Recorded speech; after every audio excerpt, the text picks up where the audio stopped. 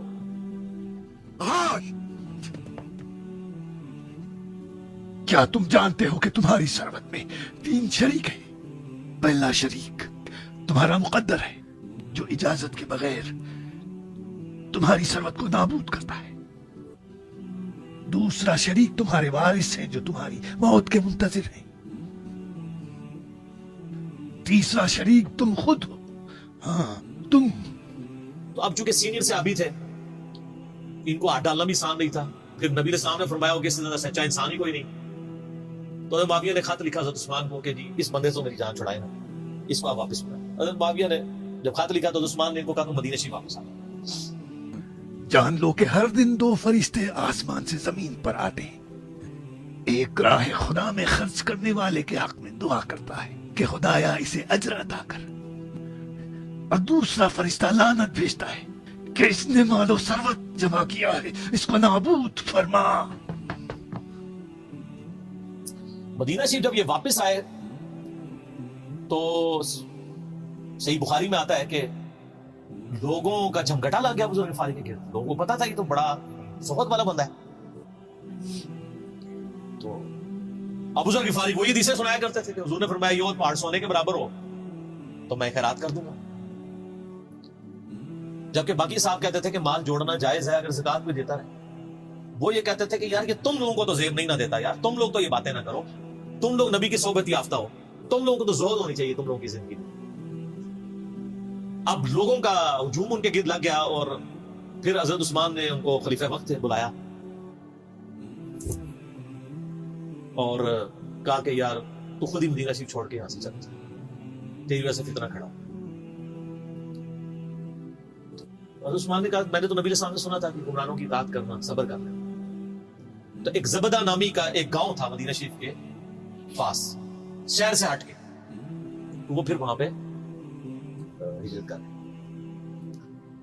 آپ دیکھیں ریونج کیسا تھا, لوگ کتنے ڈرے ہوئے تھے کہ ابو ذر اپنی بوڑھا شخص 80-90 سال کا بابا اپنی ایک بڑھیا بیوی کو لے کے اس عمر میں شہر بدر ہو رہا ہے اکیلا. آج نہیں آپ سوچ سکتے کسی جگہ آپ اکیلے جا کے پڑاؤ کریں کسی بیابان کے اندر, ریگستان کے اندر. اس زمانے میں آپ سوچیں, آج کل بھی آپ مدینہ شریف کے گر چلے ہیں تو آپ وہاں ایک رات بھی گزار سکتے. تو کوئی شخص حضرت ابو ذر غفاری کو